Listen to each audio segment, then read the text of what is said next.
Alkitab mengatakan dalam 2 Korintus 5 ayat 17, jadi siapa yang ada di dalam Kristus, ia adalah ciptaan baru. Yang lama sudah berlalu, sesungguhnya yang baru sudah datang. Jadi siapa yang ada di dalam Kristus, ia adalah ciptaan baru. Hal-hal yang lama sudah berlalu, lihatlah hal-hal yang baru sudah datang. Ada yang bertanya, kalau kita udah mengikut Yesus, itu kita tidak berdosa lagi ya, tidak bisa berbuat dosa lagi. Nah, ini mungkin bisa saya jelaskan sebagai berikut. Umpamanya sebelum kita mengenal Kristus, kita seumpama dengan ikan lele yang hidup di sungai. Bisa hidup di air kotor, dan dia hanya di air terus. Ya sekali-kali bisalah ke daratan, tapi nggak bisa lama-lama karena ikan. Nah, orang yang telah diubahkan itu seumpama ikan lele, sudah diubah, dia berubah menjadi ciptaan baru. Dia bukan lagi jadi ikan, contohnya dia jadi manusia.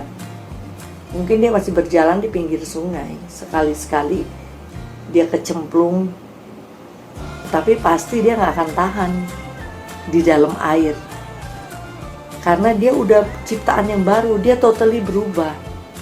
Dia nggak bisa lagi enjoy hidup di dalam air, apalagi air yang kotor. Mungkin dia bisa berenang sebentar ya di dalam air, tapi nggak bisa berlama-lama. Dia pasti mau naik ke atas, karena dia udah ciptaan baru, dia udah menjadi manusia, dia hidupnya udah berubah. Selama belum dirubah, selama masih menjadi lele, yang ia mengerti hanyalah air kotor, cacing-cacing, itu aja yang dia mengerti. Karena ya memang dia hidup di lingkungan para lele, yaitu di sungai-sungai yang kotor. Dia nggak tahu bahwa di atas, di dunia manusia, itu ada hotel bintang 5, ada mobil, dia nggak tahu. Yang dia tahu, kesenangan yang dia tahu adalah makan cacing. Kesenangan yang dia tahu adalah berenang di air-air kotor. Nah, demikian juga kita. Selama kita lele, selama kita belum diubahkan menjadi ciptaan baru melalui Tuhan Yesus, kita nggak akan bisa mengerti bagaimana kehidupan manusia sebenarnya. Yang kita tahu enak, yang kita tahu bahagia, ya standarnya standar lele, kebahagiaan lele. Misalnya tahunya kebahagiaan itu adalah hal-hal yang bersifat seksual, bersifat materialistis.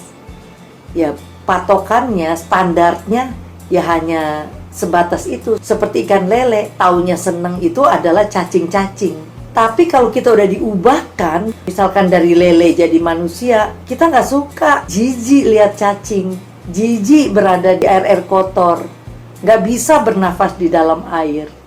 Kita maunya di daratan, dan kita nggak mau di tempat-tempat kotor, kita maunya di ruangan yang dingin, ber-AC.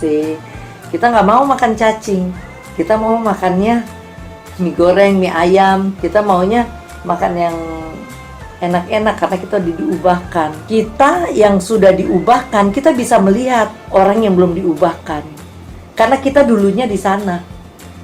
Kita dulunya lele, tapi si lele nggak tahu bahwa itu menjijikan. Nah, demikian juga orang yang telah diubahkan Tuhan. Dia seumpama tadinya DNA-nya ikan lele, kemudian diubah menjadi manusia. Masalah jatuh dalam dosa yaitu seperti mungkin dia berjalan-jalan, masih suka berjalan di pinggir sungai. Sekali-sekali dia kecemplung, tapi dia nggak akan terus di dalam air. Bukan tinggal lagi di dalam dosa kayak sebelumnya.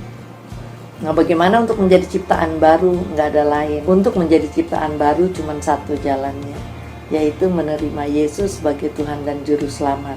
Maka hidup kita akan ditransformasikan, kita akan mengerti bagaimana itu kebahagiaan, apa itu keselamatan, apa itu ketenangan, apa itu keberanian, hidup dalam keberanian. Tuhan memberkati. Bagi mereka yang ingin menerima Yesus sebagai Tuhan dan Juru Selamat, saya ingin mengajak Anda berdoa bersama saya.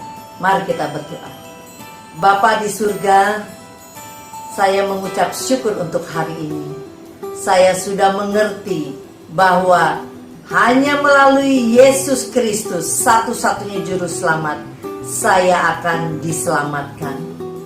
Saya mengaku bahwa saya telah berdosa, sejak lahir saya telah berdosa.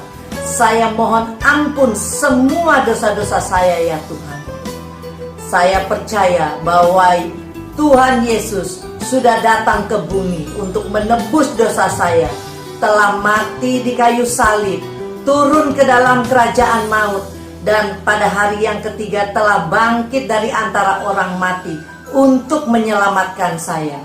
Saya buka hati, pikiran, dan roh saya untuk menerima Yesus sebagai Tuhan dan Juru Selamat saya, sebagai satu-satunya Tuhan yang saya andalkan untuk keselamatan jiwa saya dan keluarga saya. Dalam nama Tuhan Yesus Kristus, saya berdoa, Tuhan masuklah ke dalam kehidupan saya. Jadilah Tuhan, Raja dalam kehidupan saya. Saya menyerahkan hidup saya mulai sekarang sampai selamanya ke dalam tangan-Mu. Dalam nama Tuhan Yesus saya berdoa. Amin. Anda yang bersama saya mengucapkan doa tadi, saya ucapkan selamat. Tuhan Yesus memberkati.